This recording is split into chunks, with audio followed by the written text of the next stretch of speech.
Welcome to another exciting and elucidating episode of the OmniTalk Ask an Expert series. I'm one of your co-hosts for today's interview, Chris Walton, And I'm Ann Mazinga.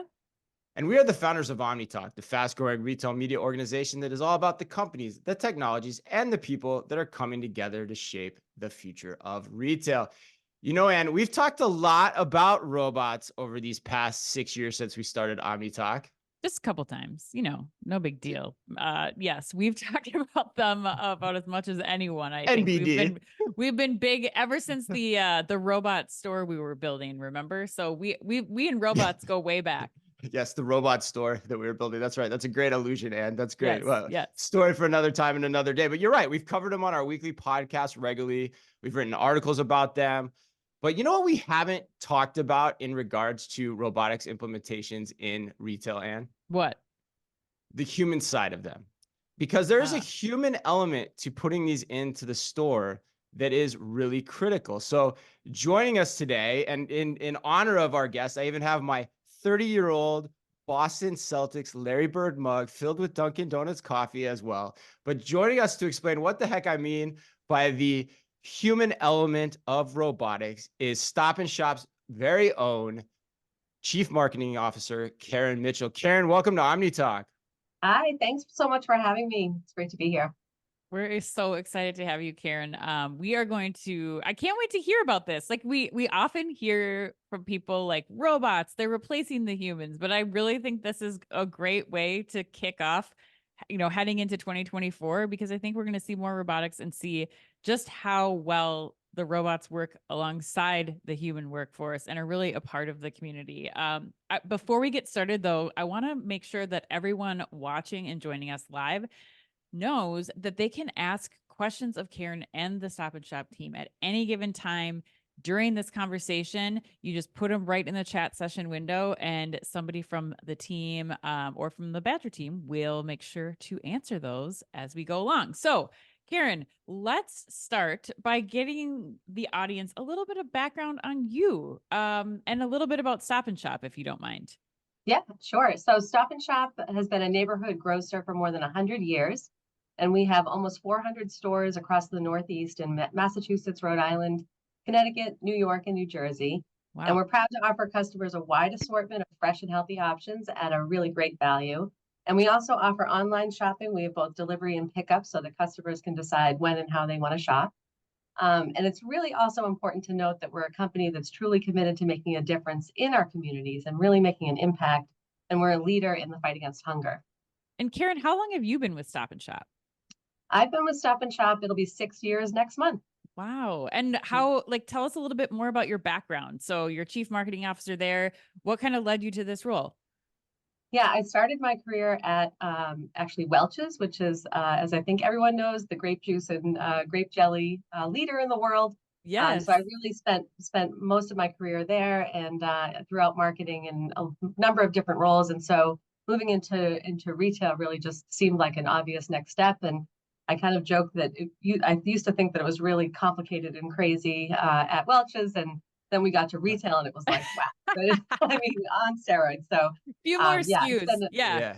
just a couple. Yeah, I joke that we had jam and jelly, and that was complicated. But wow, is it different here? So it's been great, though. Really, a fantastic next step, really, to kind of see it all come to life. So I've really enjoyed it. Everyone always says that when they move to retail. They're like, wow, I never understood how complicated this actually could be to make this happen every day. It's a theme that we see a lot. So, and Yeah. Stop and Shop too. I mean, you guys are ingrained in the community, which is an important part of the conversation that we're going to have. I mean, as a movie buff, I can't even, there's so many times where Stop and Shop is alluded to in a movie. It's almost Yep. ridiculous, but we'll get to that in a second. But before we get going any further, we've got some pictures of Marty the Robot here, because Marty the Robot from Badger Technologies, because we want to start off making sure everyone in the audience has a good sense of what the robot actually is and what it looks like. So we've got some photos here. You can see the big eyes, particularly you can see Marty out in the wild as well, which is an important thing out in the community. I want to come back to the eyes in a second, particularly, but before I do that, I want to set the table here first, Karen, with how did the journey towards Marty the Robot actually start? Like, give us the background here. When did this whole thing begin? So when we first rolled out Marty, his primary function was to create a safer in-store environment, monitoring for spills and hazards in the aisles. So before we had Marty, we had associates going up and down the aisles every hour, looking for spills, and then, obviously taking care of them if they were there. But now Marty does that. So for example, if a customer spills a thing of blueberries in produce, Marty's cameras will see that and then send a PA announcement asking for an associate to come and take care of it. So it really helps to focus the work that the associates are doing around actually taking action and improving the experience overall. But recently, we've actually sent Marty, we sent him back to college to learn some new skills. Back to college? You put a robot back to college? Yes, we needed to further educate him. So he I picture like Marty in like an Animal House poster with like just sitting there next to like college sweatshirt. There's an idea, right? Yeah, right. That's so funny. The grad cap on. The Belushi sweatshirt. Oh my God.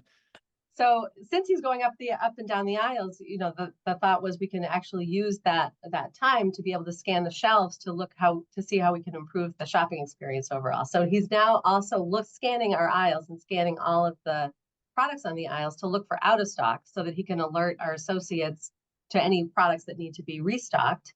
And he's also looking at the pricing up and down the aisles to make sure that that's all accurate. So he's able to signal to associates when there's something that needs to be taken care of now at the shelf level as well.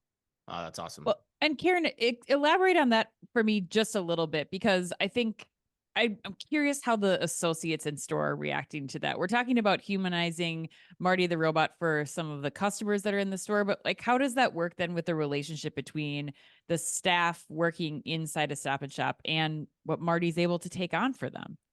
Yeah, I think it really kind of takes away some of the monitoring that they had to do and really focuses the work on actually adding value to improve the shopping experience. So prior to Marty having this capability, it would be on the associate to notice when there's an out of stock or be triggered that there's an out of stock, have to find the product to be able to restock. Marty has all that information now, so he can say there's a hole in aisle 6 at what shelf location, and that there's product in the back room to go and get it. So it makes it much more efficient and much more streamlined for the associates to create that better shopping experience for our customers. Now let's get back to the eyes. The eyes and the name Marty. Where do those come from? Like, how long into the journey? Like, was that right from the get-go in 2019? Is it something that happened organically? Like, tell us about that. Yeah, so the name Marty actually comes from our friends at Badger Technologies, and they're the ones who manufacture the robot. And I only recently just learned that Marty technically stands for Mobile Autonomous Robot Technology. Of course it does. Really, yes. Yeah, of course it does. But of course, I love just the name Marty because it really adds that human element overall. And then in terms of the eyes, that idea actually came from an associate in Harrisburg, Pennsylvania at the Giant Company, which is another one of Ahold Delhaize's grocery banners. And the associate, when they first were bringing the robot into the store, thought it needed a little bit of personality. So during her, after she had a break at her shift, she went to a nearby arts and crafts store and she bought those big googly eyes, brought them back to the store. And when no one was looking, she kind of slapped them on. And now nobody can picture him without those eyes anymore. So over time, we've added the smile and made him a little bit happy. But of course, now he's a fixture with those eyes across Giant Company and also Stop and Shop locations. And Chris, I bet, working in stores, there are definitely people that I can still remember to this day who are like, that's the person who's going to the craft store on their break. Oh yeah. To go zhuzh up the environment, make it better for all of the team working. I mean, Karen, tell us a little bit more though, why give it a personality? Why go to this effort, do you think? Yeah, I think it's really important to make him seem friendly and approachable and really kind of non-threatening. When we first rolled him out, I have to admit that it was a little bit polarizing. And some people loved him right away. Those were usually the kids who just got excited about seeing a robot. But some people weren't really sure what he was doing there. And they got a little bit concerned about, feeling like they're being followed by this robot. So by adding the eyes, by calling him Marty, by giving him that personality, I think it's really important to have that unique connection with our shoppers to make sure that they feel like this is a welcoming environment for them and it's not some kind of technology shopping experience. Karen, I have to ask you too. So like, was it all hunky dory as soon as you rolled this out, or was like, were there like, it just gangbusters day one and somebody was going and putting eyes on the robot from the craft store, or were there issues that you had to get over, which kind of led to some of what Anne was asking before around, the robot getting a personality or adopting a personality? Like, talk to us about that evolution in terms of how the robot was implemented more from a team culture standpoint. Yeah, it's a great question. Because no, it wasn't all hunky dory from the get go. He was polarizing. Again, kids really loved him and took to him, Did and they? some. Yeah, I think just the friendliness and the eyes and the smile and a robot. Who doesn't love a robot? We actually started to see kids dressing up as Marty for Halloween, and we'd see pictures of that. So there was kind of a groundswell of love for Marty with the kids, but I will say that there were definitely customers who were very skeptical and suspicious about what Marty was up to and why. It always felt like people were being followed by him, but they just happened to be with him. So we realized that it was important for us to do a little bit of education, really understanding what he's doing there and what he's not doing there. Again, people thought that maybe that they were being videotaped. He doesn't have any video capability on him. He's not videotaping people.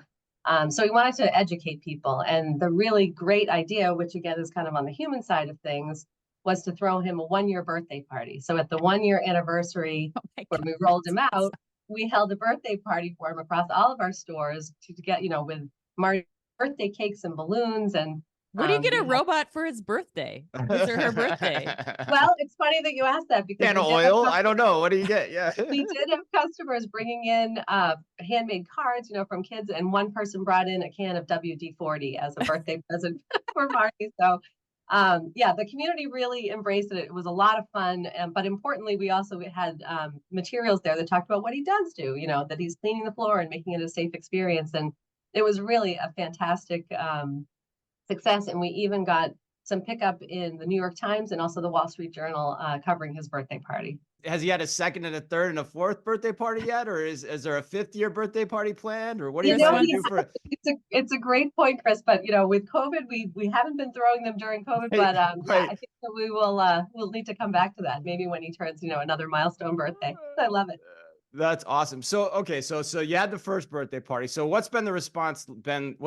How would you sum up the response across all the different constituencies then since say the birthday bash says, so 20, that kind of puts it in 2020, the first year. So the last 3 years across your employees, your customers, even the greater community within which you operate, which we talked about in the opening, how have people responded? What examples can you give that show us, how the robot is being looked at upon the greater community, all the people it touches?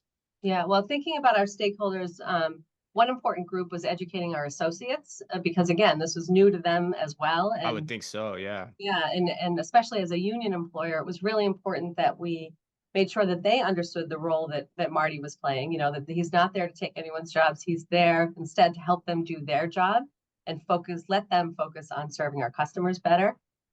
So that was part of the process overall. And I think, overall, he's now really seen as part of the team. And again, we have a lot of real integration with our associates and Marty every day.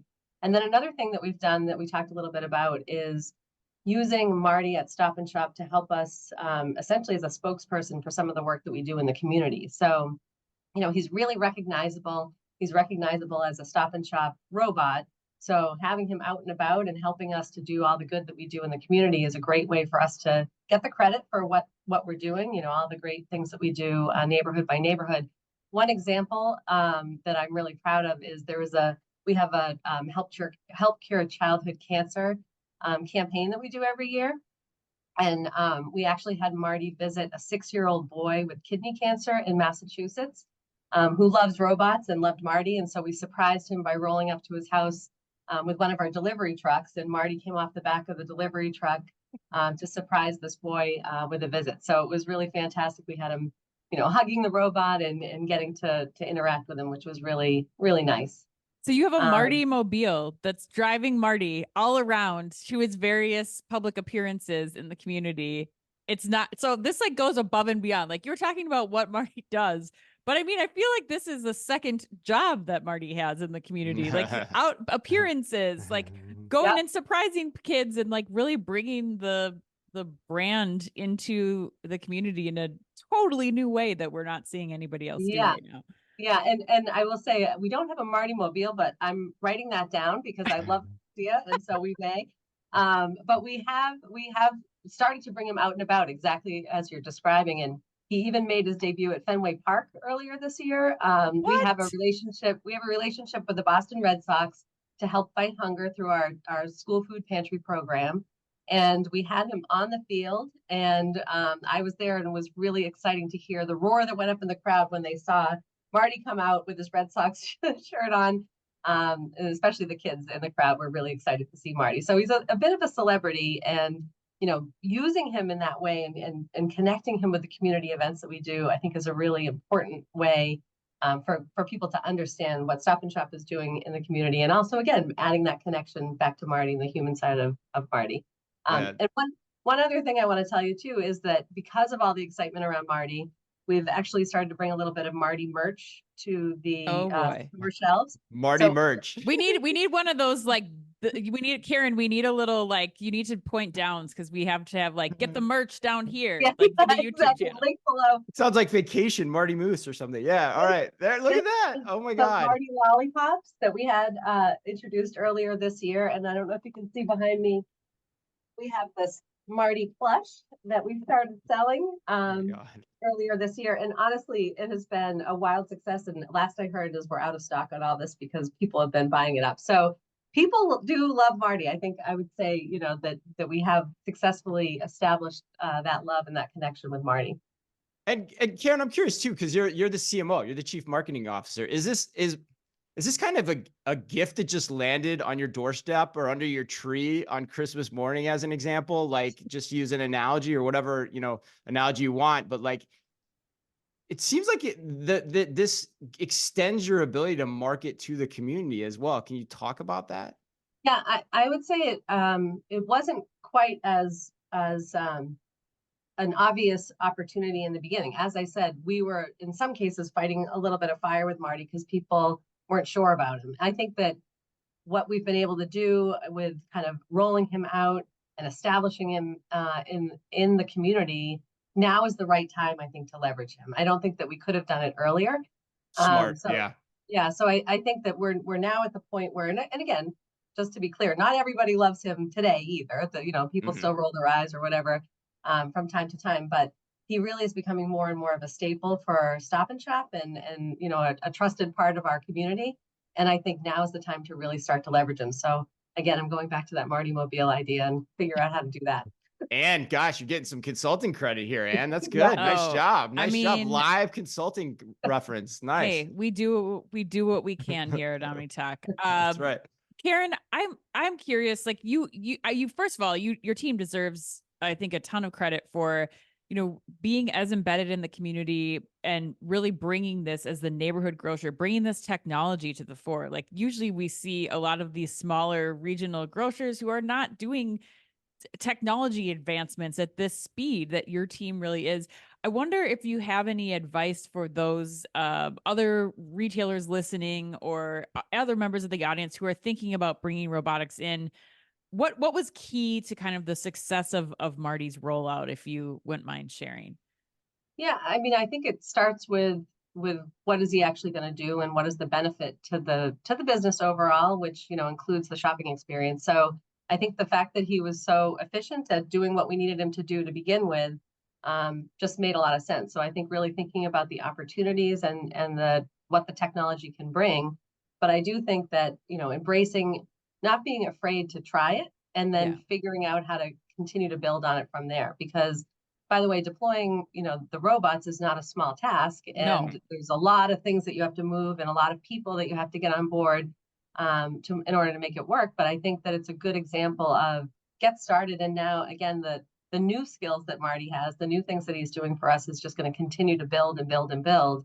Now that he's deployed, it's we have the hardware, we can now just continue to add some additional functionality. So don't be afraid to try, I guess, is what I would say. And then you may end up with a Christmas gift of, a great asset PR that could be part of your community. Exactly. So Yeah, I mean, this is a great conversation to start the year off with, and Ann and Karen both, because like we talk a lot on, we talk about how the future of retail is about blending the human, the digital, and the physical elements together to create new experiences, and that's what's great about this conversation is we're getting at the human element of a technology implementation and how much that matters. So, and you guys are 300 stores, Karen. I mean, Mhm.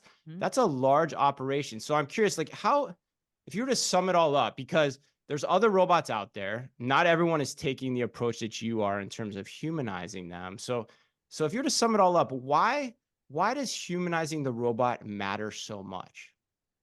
Yeah, I think it's about really creating a positive and relatable experience for our shoppers. Grocery shopping could be boring, could be seen as a chore. Having something that can actually emotionally connect you to that experience, and especially again seeing the smiles that you get from kids when they see Marty, it makes it a more enjoyable experience. So how can you connect people and really leverage that side of the robotics?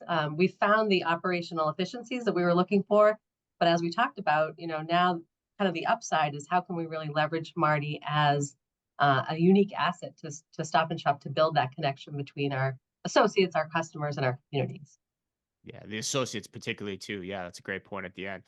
All right, Yeah. well, Karen, that was great. I mean, I love the discussion. I love the angle. It's new angles. It's unexplored territory for us. It was so Yes. great to have you on. You all with you at Stop and Shop together with Badger are the makers of Marty are putting something special together for NRF too. Tell us a little bit about that, if you will, next Yeah. week. Yeah, we're really excited to share that anyone who's going to the NRF, you can stop by the Badger Technologies booth, which is 4375, and take a selfie with Marty. So we're going to have Marty there in person, in person. And if you take that selfie and then post it across social media with the hashtag Marty the Robot during the conference, Badger is going to donate 10 meals to our school food pantry program. So it's going to go to help Oh, the nearly love 40 that. schools in New York City. Yeah, with every selfie that you take. So please, please, if you're watching and you're there, please stop by and do that because it's a great cause. And we got to put booth 4375 on our stop by I list now. know, We I have to. know. And now we're gonna have to we're definitely gonna have to make sure that we put our name in for some Marty merch too. We're gonna have to see if Yeah. Karen can hook us Right. up. Right. So Right. Yeah, yeah, As should everyone else attending NRF too, I might add, because that's a good cause for a quick yeah. stop by. There's like 30, 40,000 people at NRF. So that could be a heck of a lot of donations happening on behalf of Badger and Stop and Shop. So, all right. Well, thank you again, Karen. It was an absolute blast. We loved having you on. You're welcome back anytime. Again, Karen Mitchell, the CMO at Stop and Shop. Thank you for sitting down with us today. And as always, to everyone listening that joined us live on LinkedIn or happens to be listening to this interview later on, as always, be careful out there.